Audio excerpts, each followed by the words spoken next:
Hi, welcome back to Adventures of Japan. Did you know that Japan has been recruiting foreign drivers to work in Japan? Yes, Japan has been recruiting foreign drivers to work in Japan under a special visa, which is known as Specified Skilled Worker Visa. This visa enables skilled workers like construction workers, drivers, caregivers, etc.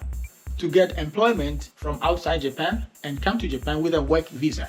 We all know that Japan speaks Japanese, which means that if you are a skilled worker, you are going to be working directly with the locals, the Japanese people. And so, one of the requirements, which is very important or the most important in my view, is the Japanese language ability. In Japan, they have a test known as JLPT, which is Japanese Language Proficiency Test. The test is in such a way that it runs from N5 to N1, N5 being the lowest and N1 being the highest. And the basic qualification for the SSW visa is N4, the second level from the lowest, which means once you are able to make an effort to learn the language and write the test, you are more than qualified to apply for this specified skilled worker visa. If you are watching this video and you are a driver and you feel like you want to come to Japan as a driver, then if you are not ready with the language, what you need to do now is to register and study the language at anywhere. You can use Duolingo, you can use YouTube, and when you are ready, there are places online you can register and write the language test, which will enable you to qualify to apply for jobs. And to those of you who are already qualified with the language ability and other requirements, I'm going to walk you through one of the company's sites that recruits drivers from outside Japan. Because in Japan,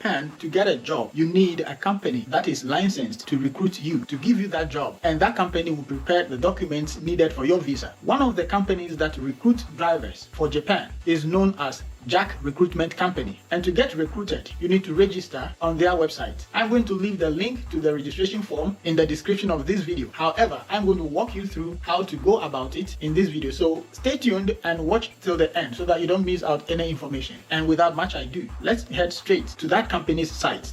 And so, as you can see,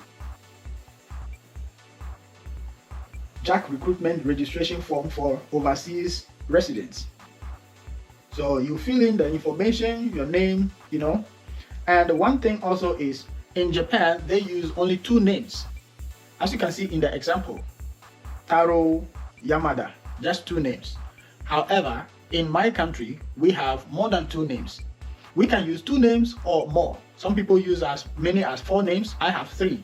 And so what I have been doing is I put the first name and my middle name together, and the family name, which is the last name, stands alone.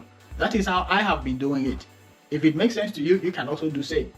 But if you want to put the family name and other name together, it's up to you. But just be aware that in Japan, they have only 2 names. That is why you see only 2 spaces, first and last names. Alright. And furigana, because in Japan, they have something called katakana. They have their language in 3 forms: kanji, katakana, hiragana. Yeah, so katakana, because you are not in Japan, but it is required, I think you can copy your name and paste in any translation app and make it to write it in katakana. Okay? Because as it is required, without you filling it, it cannot allow you to proceed. So that is what you need to do. And then your email address, already, country of residence, your telephone number, most recent company name. Yeah, it means you need to be working so that you can fill that portion. Alright. And most recent industry. Which industry have you worked in recently? You fill it in there. And then we move to most recent job experience. You know what your job experience is. And then after you're done, you move to the next. Current annual income, desired work location. These are the prefectures in Japan. So you select one, you select any, and then you agree to the terms, and then you send. As simple as that. But it is very important that you take the language serious. And as you can see, the other requirements. I know most of the requirements will be met, but for the language.